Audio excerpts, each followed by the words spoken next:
Morning, welcome to None's More Moving Dirt. I hope we got sound. I'm in the cab with the microphone attached and the camera is sitting outside. So we'll try that. See how that functions.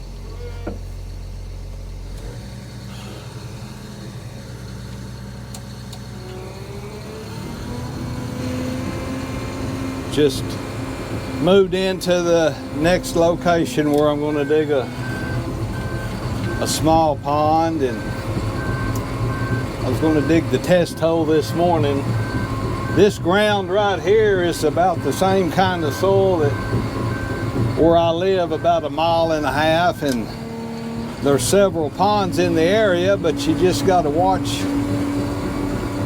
Sometimes they'll hold water, sometimes they might seep a little bit. Sometimes they won't hold water, so you gotta be sure. We've got, this is all used to be an old field. I think there's 30-something acres here. And when they built this road, it kept all the water to the west, and it comes underneath a culvert just right about where we're driving, and it goes down to this spot here. But there's turn rows where it used to be an old field. Well, the people that built this house that you're fixing to see, they're at the end of that turn road. All this water goes right straight toward their house and stands all the way around it. So this tank is going to serve two purposes. If I can get one dug, it'll hold water. And really, the neighbor really cares about the lady. She's a widow lady, and he tries to help her out.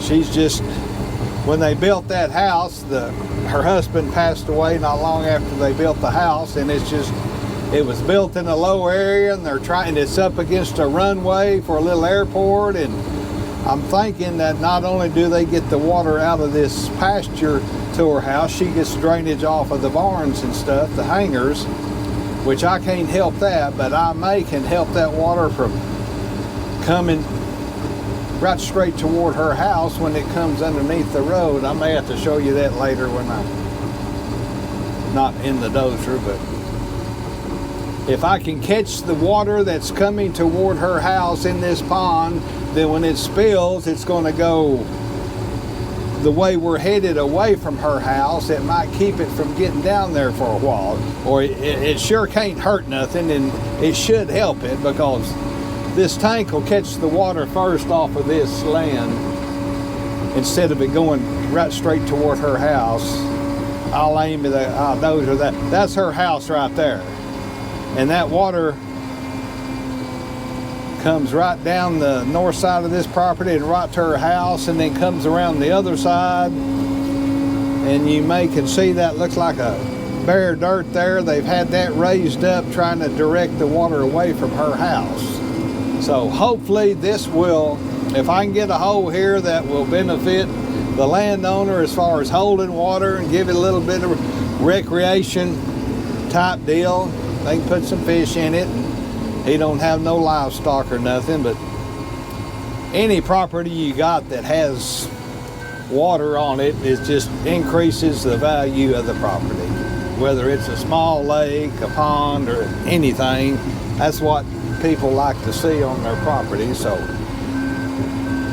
it won't hurt nothing if I can get one to hold water. I may not, it's designed to be 13 foot deep. May not can go that deep. If there's something if we can get 10 foot, and then after that it turns to heck and I stop at 10, well, that's still a pretty good little tank, pond, whatever you want to call it. We call them tanks here in Texas. That will help the neighbor out, and then it'll still give him a place to have some fish and stuff. My tank there at the house, you've seen enough pictures of it. If it rains like it in a normal year, it stays water. I've got fish in it right now. And now before all this rain hit, it was getting pretty low. But now it's full right now, basically. So, and I didn't lose no fish. It's 8 foot deep probably, which I wish I could have went deeper, but there again, I stopped where I knew it would hold water, because I didn't hit sand over there. I had some gravel. I'm not too far from a little creek. Now I could have went maybe through that gravel and packed the vein in. There might have been clay under it. I just didn't want to take a chance of having a hole that wouldn't hold water at all. So that's why I stopped at that. And like I say, as long as it's raining, if it quits raining in the summertime like it did this year, I mean, it was full after spring, but that quickly disappeared. So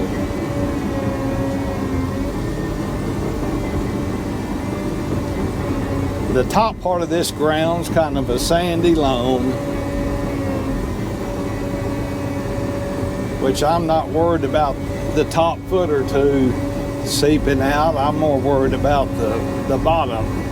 That's where your holding capacity is in the bottom. So I was going to dig this before I dug the one that's on the last video, the one in Vernon, but had about 3 rains here, and I mean, this ground, when it gets wet, it's just boggy. I mean, there's places you can't go right now without sinking. So I looked at a soil map, which they come through here back in the probably 80s and did a lot of soil surveys, but they don't go very deep. The deepest they go is between 4 and 6 foot, I think. 5 somewhere in there. That's all they go to. So that's why you got to really go before that. Now they show some clay in this ground. So if I can stay on top of that clay, I might get him a hoe.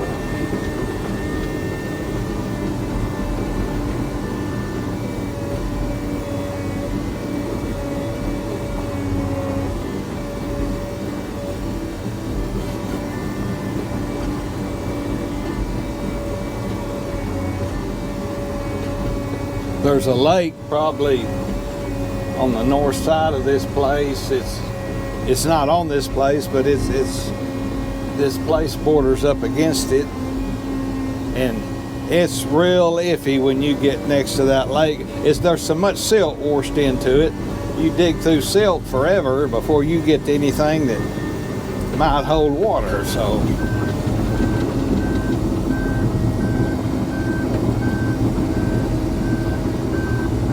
but there's one plus for it.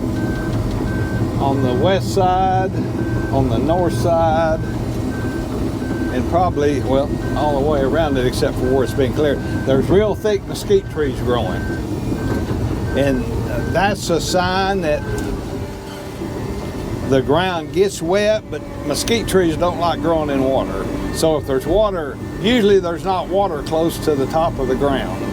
If mesquite trees are growing there, they just don't like to be drowned. I mean, they'll grow around areas that stand water, but they won't grow through areas that stand water, or that it's real prone to flooding. So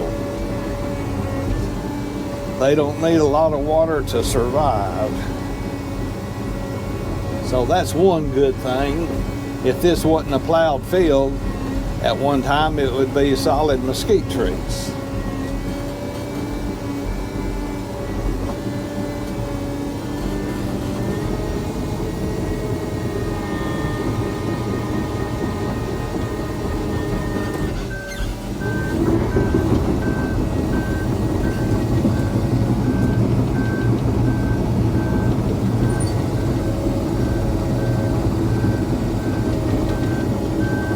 Got in from Vernon yesterday where we dug the big 5,000 yard stock tank. Got moved in here yesterday, just a little after dinner, and I run. This isn't a mile and a half from where I live, so I come over here to look and figured I could try to get in here, so I went ahead and moved before the traffic got bad.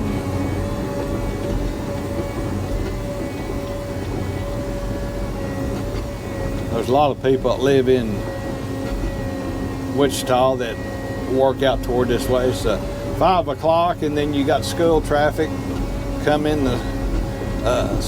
Everybody around this area goes to school west of here, probably 6 miles, and things get pretty hectic around middle of the afternoon to 5 o'clock on the main road in front of all these houses. Then it kind of clears out the traffic. So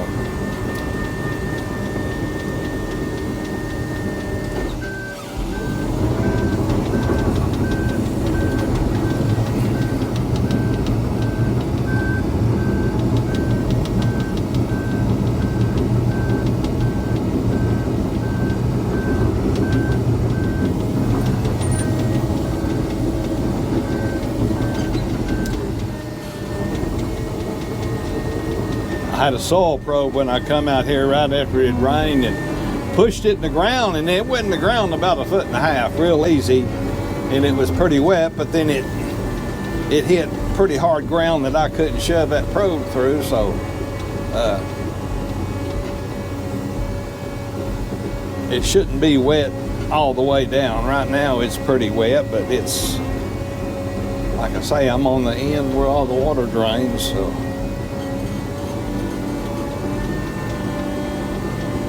it looks like it's starting to smear a little bit when it runs off the blade, and that's a good sign.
This ground out here is so flat that it kind of stacks water up on it. Then when it decides to run, it goes someplace. So as far as drainage, there's not that much, and it's real slow off of this grass. But there's 2 houses on this property. I think there's a mother-in-law house and then his house, and then they've got a indoor baseball practice facility. And that thing's probably got an acre roof on it, and it's a metal building.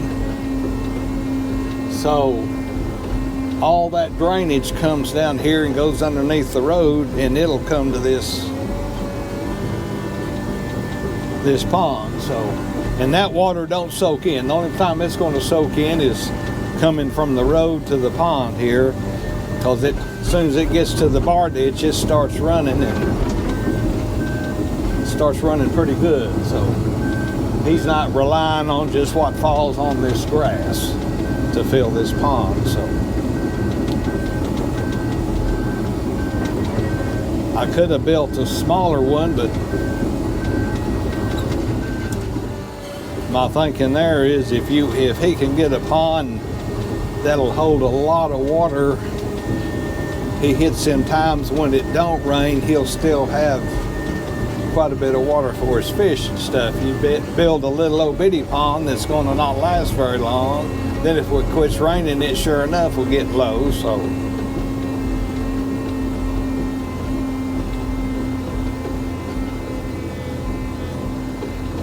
my tank there at the house, back when we had a big drought back in 2013 for about 5 years, but 2 years before that, 2 years after that, 2.5 years, both sides of that, it went dry. And so I cleaned it out, deepened it, and then it got low one more time, and I enlarged it a little bit.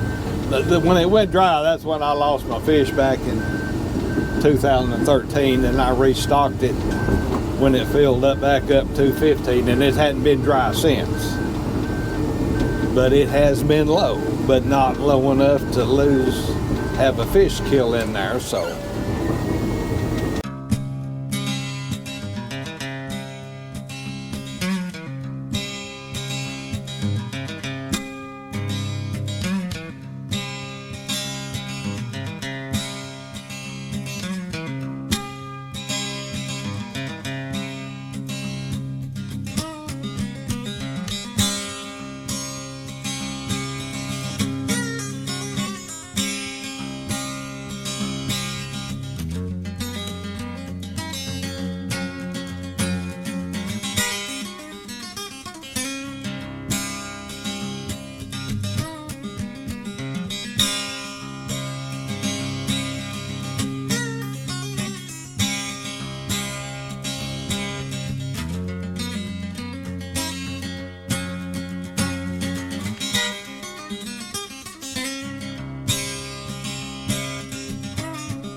okay, we're down in the bottom of the hole, and it looks pretty good stuff. It went from, that's kind of a sandy loam up there, then all this is some pretty good material. It's got a lot of clay in it, and then it started turning red, and that will hold water. It's not sand.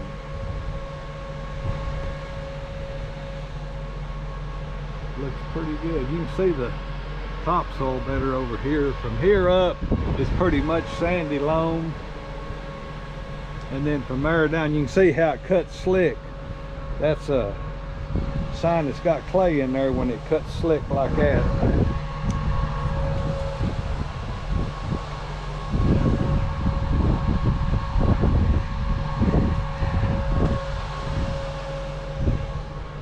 I believe I'm satisfied with it. That's really kind of better dirt than I got on my ponds. You can see how that cut that slick right there. That's some good stuff.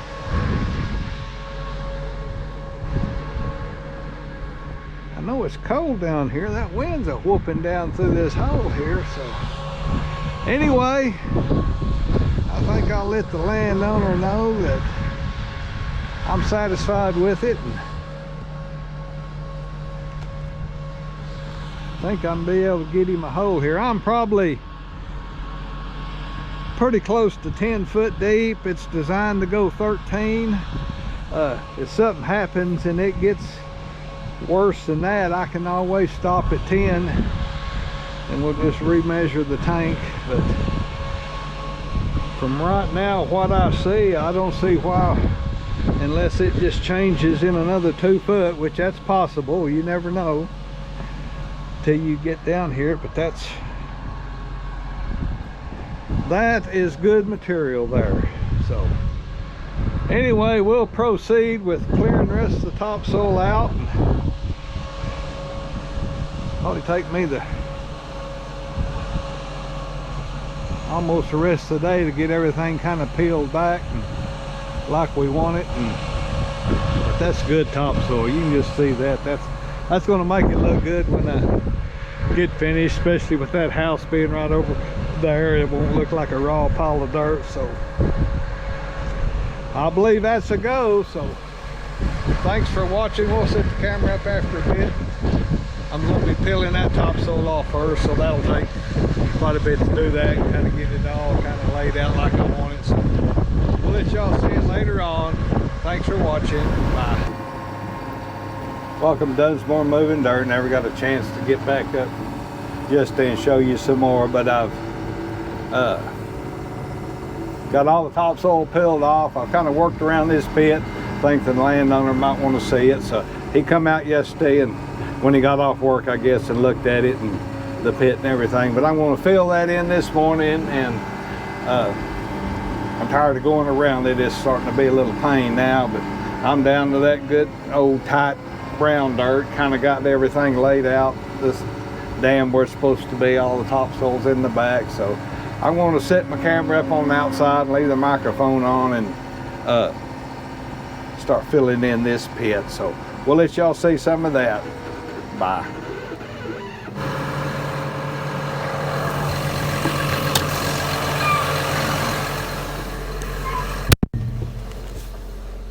Okay, hope we got sound. Pretty cold this morning. I filled it up, put some Duff in it, was going to grease it, and decided it might be better to wait till dinner or something. So I'll go up there and grease it at dinner. Might be a little bit more comfortable, or the grease might flow a little bit easier.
Does One Moving Dirt. Glad you decided to watch this channel and join us today.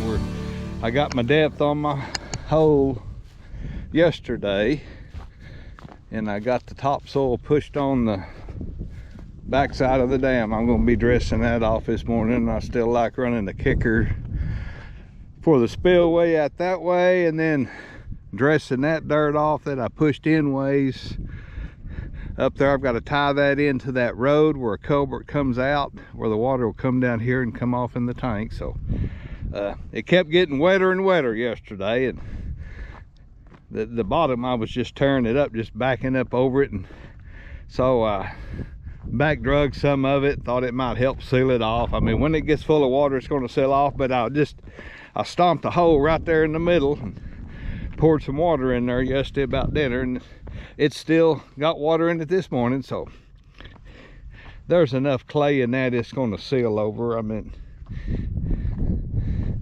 it still had, like I say, it's going to soak up until this gets good and wet, then it's going to seal up. It's going to look red till he gets some junk in the bottom of this, gets some decay, because that's clear water, but you look through it, you see the red dirt.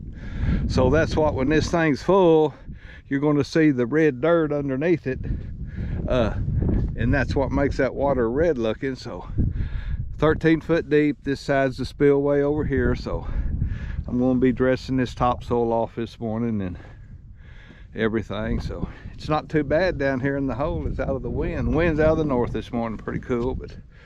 But this ought to make a good pond. It's got clay, and anytime you have that clay with them little old bitty rocks in there like that, it's still clay, and it's not pure D sand. I've hit sand up here that won't hold nothing, but this is not sand, so you can see how it slicks off when you cut it. And that's what I was wanting this bottom to look like, slicked off. But as soft as it is, every time you back down here and turned, it just flipped it up. But that ought to cover the front side of the dam down to the water level good enough. So we'll set the camera up here on the tripod. I'll let you see some of that as I finish slicking it off and topsoiling it this morning. Then I got to go up here to this big indoor baseball practice deal, and they've got some drainage problems on the front of it. I'm going to see if I can't. He was going to haul dirt from the tank up there with his tractor, but he would have wore the tractor out trying to get dirt up there. So I asked him if he thought there would be dirt around there where I could push it from around the barn. He said he didn't know. So I went up there and looked at it, and the south side's high and it's low in the front. So I think I can take some half a foot off or so off the south side of the barn and work it around to the front, fill in the hole. Then he'll put some crushed concrete on it, because people come up there and park and stuff, and they can't hardly park if there's a mud hole in front of that barn. So anyway, we'll let y'all see some of that later. Bye.